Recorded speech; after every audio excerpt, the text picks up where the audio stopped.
Hi hello नमस्कार, मी ऋतुजा स्वागत करते तुमचं माझ्या आणखीन एका नवीन व्लॉगमध्ये.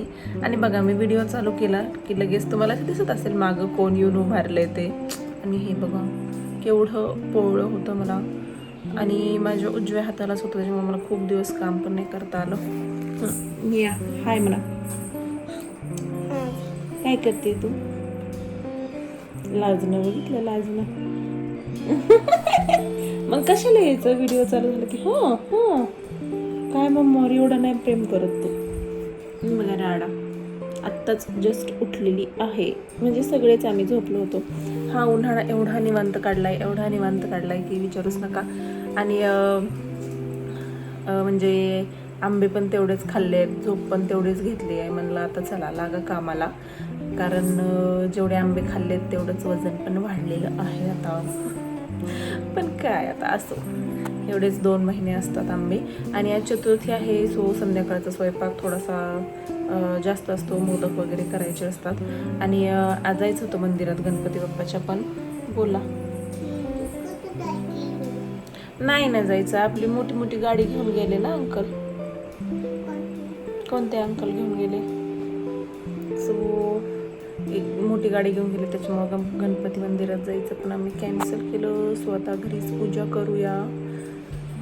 ओके. आणि हो, तुमच्यासोबत मी कोणत्याही व्लॉगमध्ये आजपर्यंत शेअर केलं नाही. गेले 1 महिना मी 4 व्हीलरच्या ड्रायव्हिंग क्लास लावला होता. येस, फायनली मी 4 व्हीलर शिकलेली आहे. खूप दिवसापासून होतं की शिकायचे म्हणजे अशी चाऊ झाली तसं. मग हे म्हणले की राहू दे, आता तिला थोडंसं मोठं होऊ दे. नंतर तिनं 2 वर्षाची झाल्यास पण मी त्यांना म्हणलं होतं, ए चुचू गप.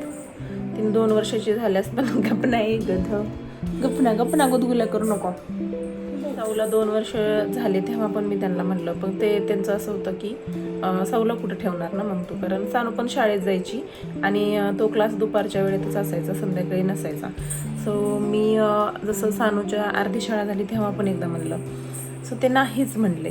नंतर एका दिवशी म्हणजे आम्ही जेव्हा लॉंग ड्राईव्हला, लॉंग ट्रिपला वगैरे असं जातो, तर मग त्यांना एकट्याला, आणि आमची गाडी मॅन्युअल आहे त्याच्यामुळे त्यांच्या पायावर खूपच हे व्हायला लागलं, लोड यायला लागला. आणि आम्ही अशा आहोत की आम्ही रोड ट्रिपला जातो जास्त, तर की आम्हाला नाही जमत असं की कोणासोबत जायचं वगैरे, ते थोडंसं आम्ही डिस्कम्फर्ट असतो तसा. सो आम्हाला आमचं जायला आवडतं, म्हणून खूप दिवस झालं. मग मी मे महिना एप्रिलच्या एंडला त्यांना म्हणलं आता सानू पण आहे, साऊला घेऊन बसेल, सो मी शिकते गाडी. मग ते म्हणले ठीक आहे. मग आता त्यांनी मनावर घेतलं, मग मी लावला 1 मे पासून मग क्लास लावला होता. आणि येस, आता खूप म्हणजे चांगली जमती आहे. पण म्हणजे थोडंसं गर्दीत वगैरे थोडंसं घाबरल्यासारखं होतंय की एवढे मोठे माणसं समोर दिसत आहेत आणि नेमकं काय करायचं ते पण थोडंसं जजमेंट येतं आहे. कारण रोज सकाळी हे मला घेऊन जात असतात चक्कर मारण्यासाठी गावातून, त्याच्यामुळे ते पण जजमेंट थोडंसं यायला लागलं आहे. फक्त गिअर शिफ्टिंग जे असतं ना, ते तेवढं स्मूथली येत नाही आणखी. म्हणजे गिअर पण टाकता येतात स्मूथली मला, पण जेव्हा तो क्लच सोडायचा असतो की गिअर टाकताना तुमचा स्पीड कमी नाही झाला पाहिजे, मग थोडासा माझा स्पीड कमी होतो जेव्हा मी गिअर टाकते. सो ते एक मला थोडंसं माझं इम्प्रूव्ह करायचं आहे. आणि ते हळूहळूच इम्प्रूव्ह होणार जेव्हा तुमच्या हातात गाडी येईल, म्हणजे गाडी कंटिन्यू तुमच्या हातात राहील. आणि ह्यांचं तसं खूप चांगलं आहे की त्यांनी खूप फ्री हँड गाडी दिली माझ्या हातात. म्हणजे असं नाही की नाही यार इथून नको तिथून नको की हेच नको. त्यांनी म्हणजे मी घाबरत होते गाडी घ्यायला की नाही नको, इथून कशाला, इथून नको, तिथून तुम्ही द्या, मग पुढं काढून द्या. तेव्हा नाही, तूच घ्यायचीस तिथून. सो असं आहे. आणि फायनली म्हणजे मला खूप आनंद होतो आहे असं की काहीतरी नवीन शिकते. माझं खूप दिवसापासून म्हणजे आमची गाडी घ्यायच्या आधीपासून पण माझं होतं की मला 4 व्हीलर शिकायची. मग ते म्हणले की आपल्याकडे गाडीच नाही येतं, तू काय करणार शिकून. सो तेव्हाचा मुहूर्त आत्ता लागला. आणि एखादी गोष्ट जर तुम्हाला येत असेल ना, ती कधीच वाया जात नाही. आणि आत्ता आम्ही म्हणलं होतं ना की त्यांच्या फ्रेंडनी गाडी नेली आहे, आणि ते गाडी द्यायला आले होते वापस. आणि साऊ त्यांना खूप भीते, आय डोंट नो कशामुळं, पण म्हणजे ती पहिल्यापासूनच त्यांना खूप भीते. आणि ती खूप फास्ट पळाली की बाबा आले. आणि नेमकं ते होते समोरून, एवढ्या जोरात रडत आली आहे वापस. हे बघा कोण होतं. ओ नाही बोलायचं, आम्हाला तरी बोल ना. येतो म्हणलेत ना बाबा, आपण जय बाप्पाला जाऊ. तुला यायची मोठे मोठ्या गाडीत नाही यायचं, तू घरीच बसणार. हा येते मग. किती शहाणपणा चालला बघितलं. चला तर आता ओ माय गॉड साऊचं जेवण चाललेलं आहे, इथं पडेल. जरा चला तर आता गाडीत आली आहे. सो आता जाऊ गणपतीच्या मंदिरात. आणि आता एवढा सगळा राडा आहे किचनमध्ये तेवढाच आहे. सो आधी ते आवरते आणि आपण रात्री बोलूया. सो अर्धच राहिलं गाडीचं सांगायचं. सो आपण नंतर कंटिन्यू. तयार तर झाली आहे मंदिरात जायला आणि साडी घातली मी. आणि आत्ताही मला म्हणले की गाडीत तुला घ्यायची. सो आता माझी कशी कशी वाट लागणार आहे माहीत नाही. म्हणजे साडीमुळे म्हणत नाही आहे, संध्याकाळची वेळ आहे आणि गावातून एवढी गर्दी असते. सो आता कशी वाट लागते हे पण मी तुमच्यासोबत शेअर करते. So stay tune. आणि आमचं कुठेही जायचं म्हणलं की ह्या मॅडमला खाऊ घालणं चाललेलं असतं. आणि ह्या मॅडम काय पटपट पटपट खात नाहीत. कुठे जेवण, घास संपला का, अशी फुकती माहिती आहे का तिच्याकडे कॅमेरा केला की. आणि सानूबाई आवरण्यात चाललंय कारण तिची हराळी करायला सांगितलं होतं मी तिला. आणि ती हराळी करत होती. झाली असेल आता. सांडवी बाबू झाली का. वा वा वा सोबत घ्या मग एक. आणि आवर तुझं पण पॅन्ट घालायची का ग पिल्लू, खा ना थोडं. चला आवरा पटापटा. आता गणपती मंदिर आमच्यापासून 2-3 किलोमीटर आहे. पण मला जास्त गाडी चालवता यावी आणि ह्यावेळी म्हणजे संध्याकाळच्या वेळी गावातून खूप ट्रॅफिक असतं. त्याच्यामुळं मग हे म्हणले की चला आपण थोडंसं बाहेरून जाऊ. आणि एक दुप्पट आम्हाला एक 5 ते 6 किलोमीटर म्हणजे मला जास्त वेळ ड्राईव्ह करता यावं म्हणून त्यांनी हे केलं. मी त्यांना म्हणायचं जाऊ द्या, पेट्रोल एवढं भेटेना गेले, कशाला जायचं आहे आपल्याला. ते म्हणते तर राहू दे, हे शिकायला पाहिजे ना. जोपर्यंत गाडी तू कंटिन्यू तुझ्या हातात घेणार नाही तोपर्यंत स्मूथली ती चालवू शकत नाही. सो प्रॅक्टिस असायला पाहिजे म्हणून ते म्हणले चल आता बाहेरून जाऊया. आणि आम्ही बाहेरून जातोय. सो इकडून काही अडचणी येत नाही तसं, म्हणजे गर्दी पण नसते, जास्त माणसं पण नसतात. सो इझिली चालवता येते इकडून गाडी.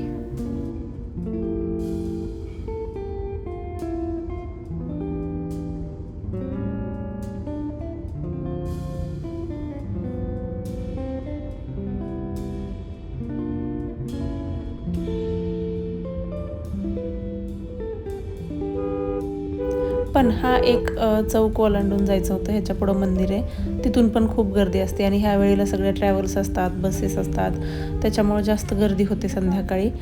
आणि थोडंसं तर ट्रॅफिक लागलंच. पण त्यातून पण मी काढली ह्यांच्या इन्स्ट्रक्शन्सने. एकटीनं नसते काढू शकले मी, कारण चालणारे पण तेवढे असतात. रिक्षा, 2 व्हीलर्स, मोठ्या मोठ्या गाड्या असं खूप असते. सो तरी पण मी नेली व्यवस्थित.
आता रस्त्याने तर गर्दी होतीच, पण मंदिरात त्याच्यापेक्षा जास्त गर्दी होती. आणि मंदिरात कोणीतरी मध्ये एवढ्या अगरबत्त्या आणि एवढे सगळे तुपाचे दिवे लावून ठेवले होते आणि एवढं सगळं भगभग भगभग धूर त्याचा निघत होता. म्हणजे आता बाहेर पण गर्दी होती, त्याच्यामुळे आम्हाला बाहेर पण निघता आलं नाही की थोडं बाहेर जाऊन थांबू ह्या दोघींची पूजा होईपर्यंत. आणि ह्या दोघींनी एवढा वेळ घेतला माहिती आहे, पुढच्या होत्या त्यांनी पूजा करायला.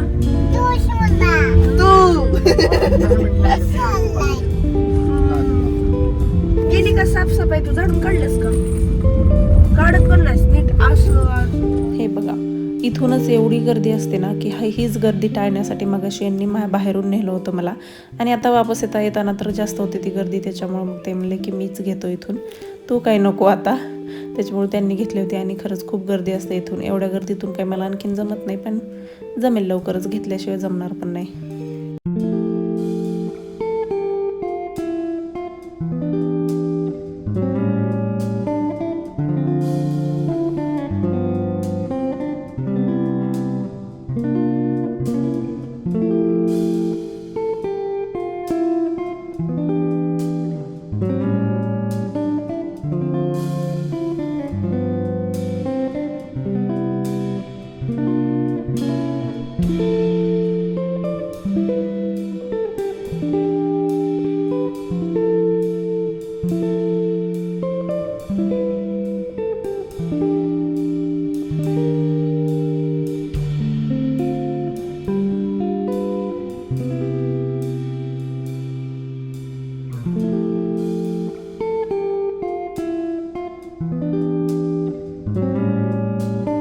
घरी आलो आहे आणि जाताना म्हणजे खूप ट्रॅफिक असतं ना एक चौकातून तिथून, मग तिथून नाही घेतली आम्ही, बाहेरून बांधकामाकडून गेलो आमच्या, त्याच्यामुळं जास्त काही ट्रॅफिक लागलं नाही. आणि आता म्हणजे घरी येतानाच मला माझ्या मैत्रिणीचा फोन आला की आमची एक मैत्रीण, म्हणजे मला कसं तरी म्हणजे इतक्या मुंग्या यायला लागलं तर की प्रेग्नंट होती ती, तिची डिलिव्हरी झाली आहे 4 दिवस झालं, आज 4थाच दिवस आहे, 4 दिवसाचं बाळ आहे तिचं. आणि तिला डिलिव्हरी झाल्यानंतर 1 दिवसांनी पॅरालिसिसचा अटॅक आला आणि ती कोमात गेली होती आणि आज तिनं वारली आहे. म्हणजे एवढं कसं तरी व्हायला लागलं आहे. म्हणजे ती क्लासमेट होती, पण एवढं काय आमचा कॉन्टॅक्ट नव्हता, पण आम्ही त्या दिवशीच माझ्या सगळ्या मैत्रिणी आल्या होत्या, 2 मिळाल्या होत्या आणि तेव्हाच आम्ही तिला भेटलो की तिनं सांगितलं की पुढच्या महिन्यातली, ह्या महिन्यातली आता डेट आहे आणि डिलिव्हरी व्हायची आहे. सो मी जास्त कॉन्टॅक्टमध्ये नव्हते, पण एक क्लासमेट होतो आणि त्या दिवशी आम्ही भेटलो होतो. सो ते एकदमच असं कसं तरी व्हायला लागले की यार असं कसं, म्हणजे किती अवघड आहे बाईचं, कधी काय होईल सांगता येत नाही आहे.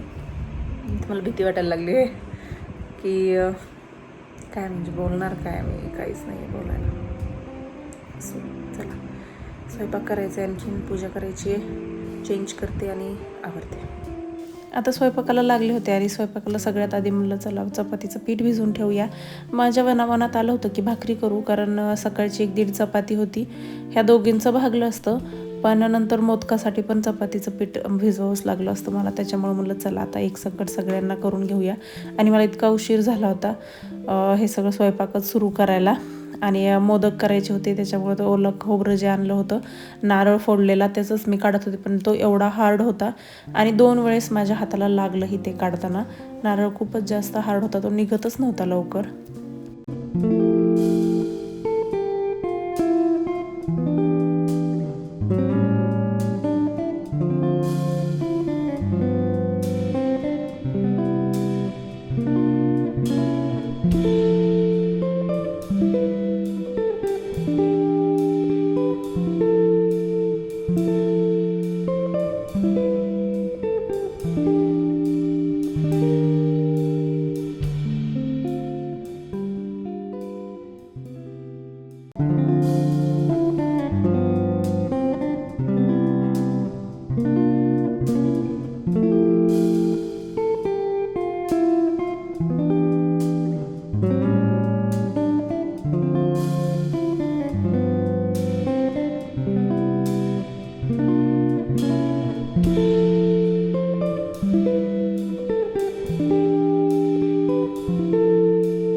आता मोदक तळले मी, पण मोदक तळताना ना 2 मोदक फुटले माझ्याकडून, त्याच्यामुळं मोदकाला पण जो थोडंसं गूळ बाहेरून हे झाला आणि तेल पण जरा जास्त खराब झालं. आता मावशीचा आजच मेसेज आला की त्या 2 दिवस येणार नाहीत, म्हणून म्हणलं चला आता थोडे थोडे भांडे घासून घ्यायचे जेव्हाचे तेव्हा, म्हणजे एकदाच सगळा लोड पडत नाही. म्हणून म्हणलं आता मी बटाट्याची भाजी करणार होते, सो बटाटे शिजायला टाकले होते, ते शिजतायत तोपर्यंत म्हणलं भांडे घासून घेऊया.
कंटाळा आलाय, जेवण वगैरे सगळं आवरलंय आणि 11 वाजलेत आता. आणि खूपच म्हणजे एखाद दिवशी उपवास असला की असं एकदम वीक फील झाल्यासारखं होतंय.